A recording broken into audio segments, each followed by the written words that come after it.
Hi friends, ಎಲ್ಲರಿಗೂ ನಮಸ್ಕಾರ. Welcome back to our channel. ಇವತ್ತಿನ ರೆಸಿಪಿ ಸೋಯಾ ಕರಿ ಹೇಗೆ ಮಾಡೋದು ಅಂತ ನೋಡೋಣ. ಫಸ್ಟು ಬಿಸಿನೀರಲ್ಲಿ ಹಾಕ್ಕೋಬೇಕು ಸೋಯಾನ. ಒಂದು 5 ಮಿನಿಟ್ಸ್ ಅಷ್ಟು ಬಿಟ್ಟರೆ ಅದು ನೆನೆಯುತ್ತೆ ಚೆನ್ನಾಗಿ. ಆವಾಗ ಅದರಲ್ಲಿರೋ ನೀರೆಲ್ಲ ಹಿಂಡ್ಬಿಟ್ಟು ಪಕ್ಕಕ್ಕೆ ತೆಗೆದಿಕ್ಕೋಬೇಕು.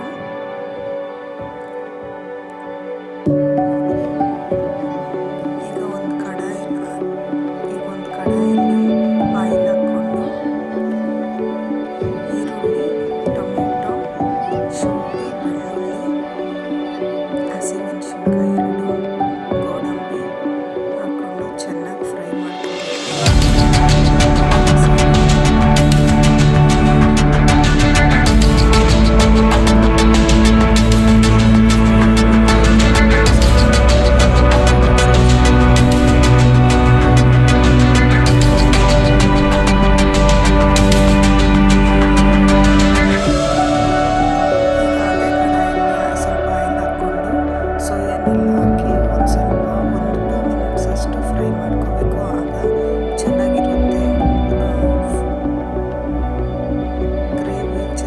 ಚೆನ್ನಾಗಿರುತ್ತೆ, ತುಂಬ ಟೇಸ್ಟಿಯಾಗಿರುತ್ತೆ.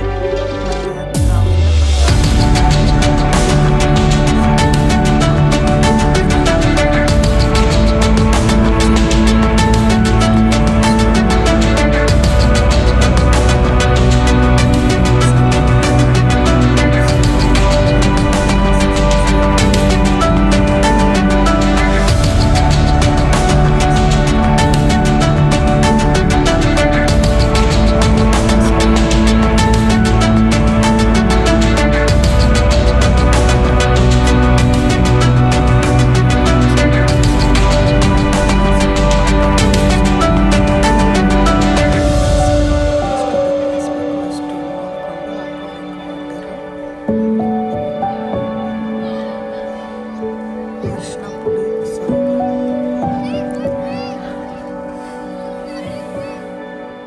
ರುಚಿಗೆ ಎಷ್ಟು ಬೇಕೋ ಅಷ್ಟು ಸಾಲ್ಟ್ ಹಾಕ್ಕೊಳ್ತಾ ಇದ್ದೀನಿ. ಇವಾಗ ಒಂದು 5 ಮಿನಿಟ್ಸ್ ಅಷ್ಟು ಬಾಯ್ಲ್ ಆಗಬೇಕದು.